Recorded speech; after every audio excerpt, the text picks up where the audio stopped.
ஆண்டின் பொதுக்காலம் 18ஆம் ஞாயிறு. அவர்கள் போக வேண்டியதில்லை, நீங்களே அவர்களுக்கு உணவு கொடுங்கள் என்றுரைத்த ஆண்டவரே. என் நகரத்தின் தெருக்கள் அன்பு செய்ய யாரையாவது தேடுபவர்களாலும், பார்ப்பதற்கு காட்டும் ஒரு நம்பிக்கையை தேடுபவர்களாலும், வசந்த காலத்தின் சுவையுடைய ஒரு வார்த்தையை தேடுபவர்களாலும் நிறைந்துள்ளன.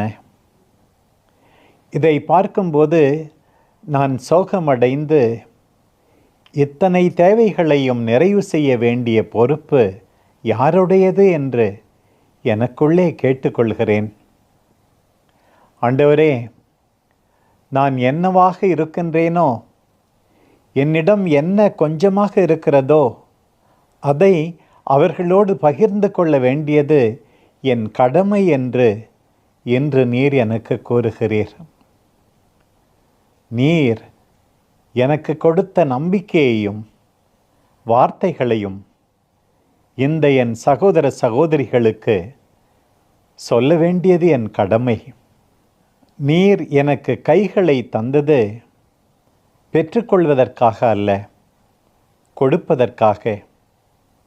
நீர் எனக்கு இதயத்தை தந்தது அதை மூடி வைப்பதற்காக அல்ல, மற்றவர்களை ஏற்றுக்கொள்வதற்காக, அதை திறந்து வைப்பதற்கே.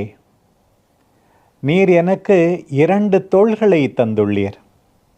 ஒன்று எனது சிலுவையை சுமப்பதற்காக, மற்றொன்று பிறருடைய சிலுவையை பகிர்ந்து கொள்வதற்காக. வாழ்வு தரும் வாழும் அப்பமாகிய நீர் எனக்குள் வந்தது என்னுள்ளேயே தங்கிவிடுவதற்காக அல்ல, மாறாக பிறருடைய இதயங்களில் என்னால் அது நடப்படுவதற்காகவும், உம்மீது கொண்டுள்ள பெரும் தாகத்தை தணிக்கும் பொருட்டு அது பல மடங்காக பெருகுவதற்காகவும் ஆகும். இதுவே இன்றைய நாளின் எனது கடமை.